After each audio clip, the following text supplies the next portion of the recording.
Kung gusto mong magtagal dito, huwag kang magpapadala sa tukso ni Sir Lloyd. Alam mo, ibibigay ko naman lahat ng gusto mo. Good morning, sir. Hoy! Good morning. Sir, coffee niyo po, sir. Salamat ha. Sarap yan, sir. Mukha nga. Tikman ko nga. Sarap talaga. Alam mo ha, itong gusto kong timpla. Fresh na fresh, parang ikaw. Sir naman. Hindi, totoo. Totoo. Tikman ko nga ulit. Ako iced coffee. Pampawala ng init. Ang init-init dito eh. Apo. Ang init! Parang impyerno. Jenny, pagkatapos mo dyan, i-check ko muna lahat ng mga gamit mo. Tapos, ituro mo dito kay Yasmin ang lahat ng mga kwarto. At sabihin mo rin sa kanya kung ano mga pwedeng galawin at kung ano yung mga off-limits. Nagkakaintindihan ba tayo? Opo, ma'am. O sige, ikaw nang bahala kay Yasmin, ha? O sige, Yasmin. Sige po, thank you po, ma'am. Halika dito. Kung gusto mong magtagal dito, huwag kang magpapadala sa tukso ni Sir Lloyd. Huwag kang magpapabola, kundi nga, mapapaalis ka din. Eh, alam ko naman yun, eh. Hindi naman ako tanga eh.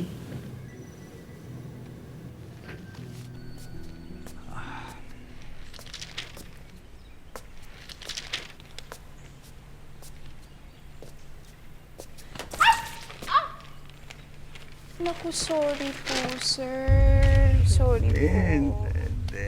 Okay na yan. Halika nga dito. Tama na yan. Huwag mo na akong punasan. Tama na yan. Tama na yan. Ha?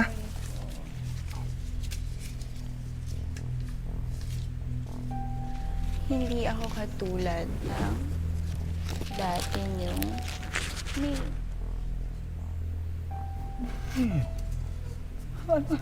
Sandali, sandali. Iunagin mo nga yung sinabi mo. Anong gusto mo talaga? Ha? Anong gusto mo? Isusumbong kita kay Ma'am Ses kapag hindi ka sumunod sa gusto ko. Alam mo, Osmin, kung gusto mo, gusto mo. Kung ayaw mo, okay lang ako. Ha? Alam mo, ibibigay ko naman lahat ng gusto mo. Oh. Mm. Oh. Oh. Hindi. Hindi ako...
Lloyd?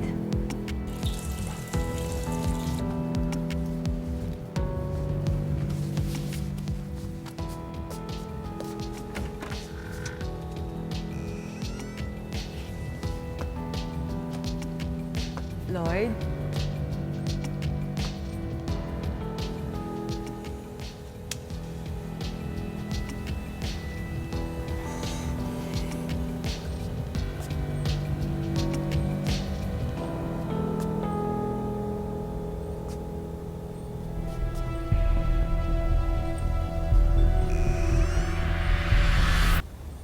Asmin?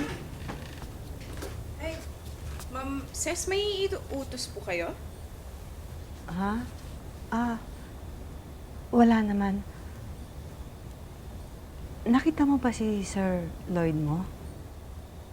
Po, si Sir Lloyd? Hindi. Sige po, ma'am.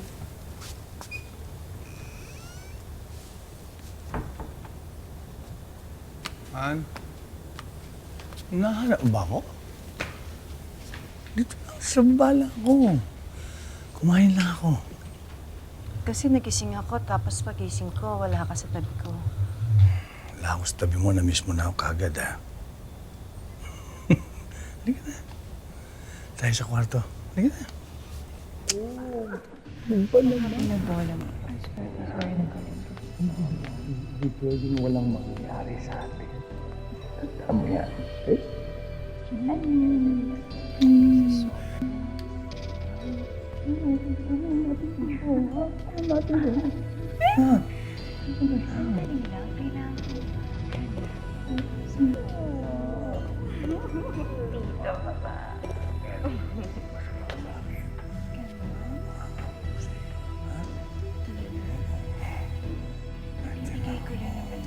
Nandyan na ako sa'yo. Ha?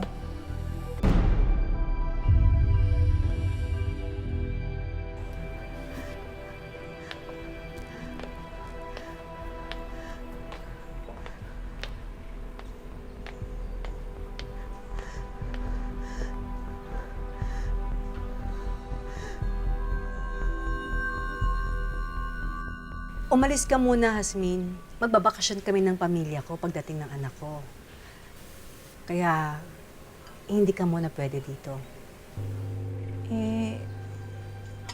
Ma'am, paano po yan? Kailangan ko po ng trabaho eh.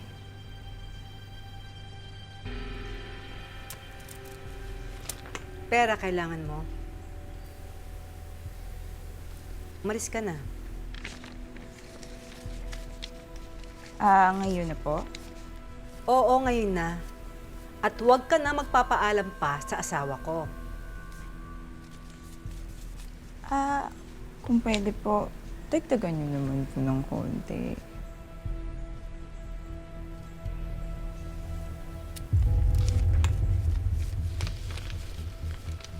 O ayan. Siguro naman, okay na yan, ano? Basta umalis ka na at huwag kang manggugulo dito. Yes, ma'am. Thank you, ma'am.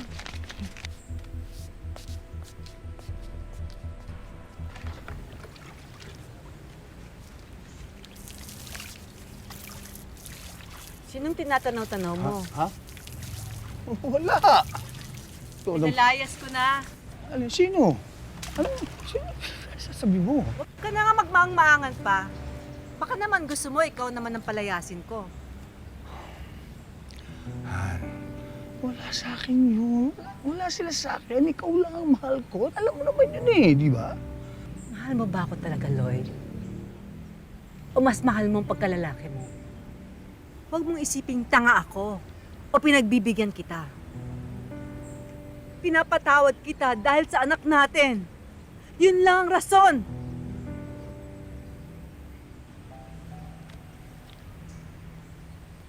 Sige na, magbihis ka na at magsusundo pa tayo sa airport.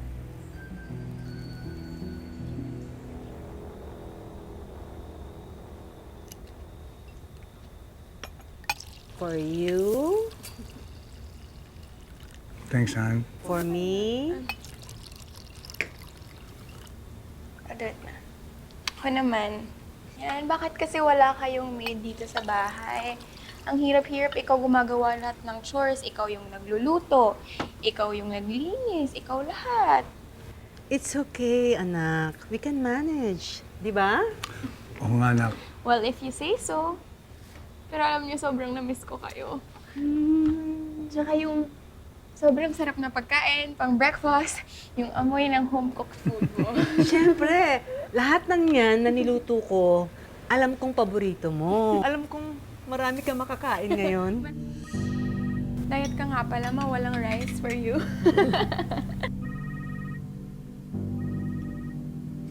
pwede bang patayin mo yung cellphone mo?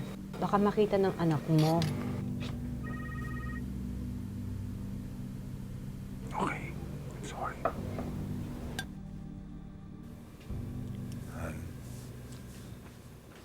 Thank you, ah. Saan? Sa lahat ng pag-iintindi mo sa akin. Marami na akong inintindi, Lloyd. At lahat, titiisin ko alang-alang kay Mira.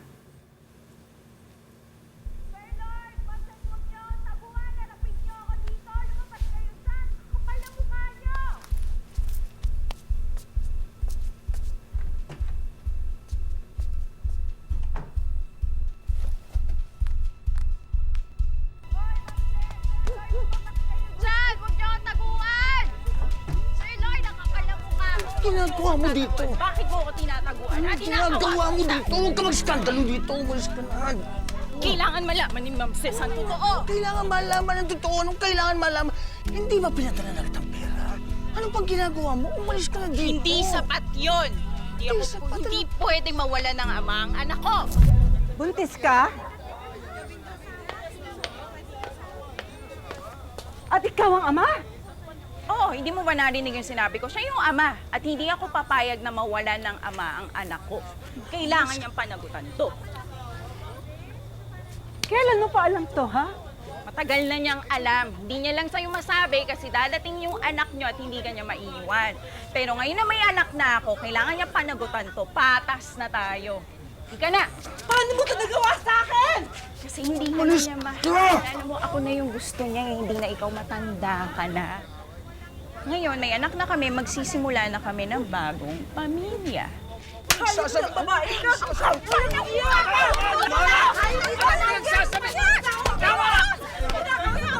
Umalis ka na! Ano? Tahimik ka! Kapal ka mukha! Ha? At ikaw? Tama. Walang iya ka! Walang iya ka! Tama na! Pato sa akin! Han! Animal ka! Umalis ka sa... At ikaw, babae ka, ha? Han! Gusto mo Sorry, maging kabit? Ha? Pinangarap ko maging kabit? Mamamatay ka ng isang kabit! Kabit! Mayra! Lumayas kayo sa pamamahay ko! Lumayas ka rito! Sige na, pinapaalis ka na nga! Lumayas ka na! Anak, narinig mo to. I'm sorry. I'm sorry, ha? I'm sorry. Sa nangyari. Lloyd! Utang na loob! Kung may natitira ka pang kahihiyan sa sarili mo, aalis ka sa pamamahay na ito! At bukas na bukas din, kakausapin ko ang abogado natin para sa lahat ng arrangements. Lumayas ka! Hindi ka na magbagay dito! Umalis ka na, halika na, hindi ka na niya gusto, pinapaalis ka na! Anak, sorry, ha? Sorry. Halika na! Ayaw, tinitingin-tingin niyo dyan! Halika na, hindi ko na umalis sa bata yata kasi yung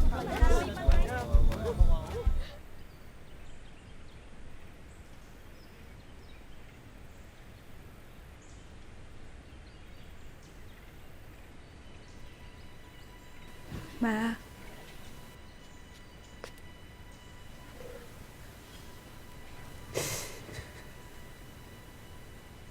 30 years of marriage.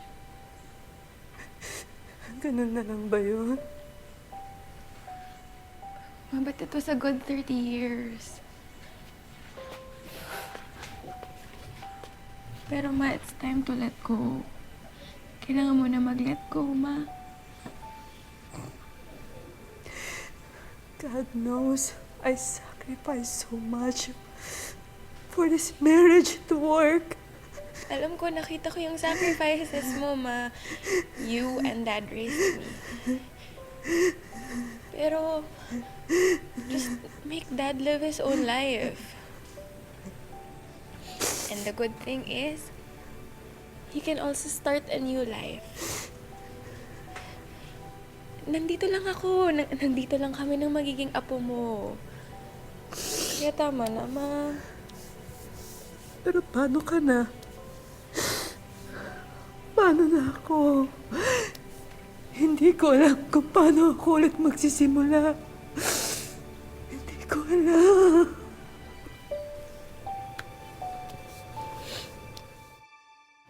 Baka hindi natin mabili ito, anak. Wala na tayong pera para dyan.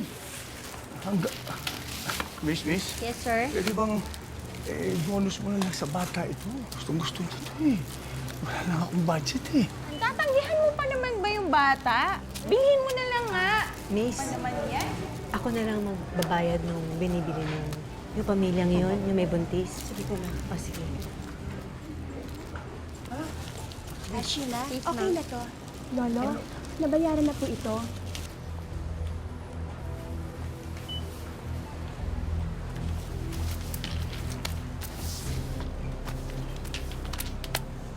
Si Ma'am Ses ba yun?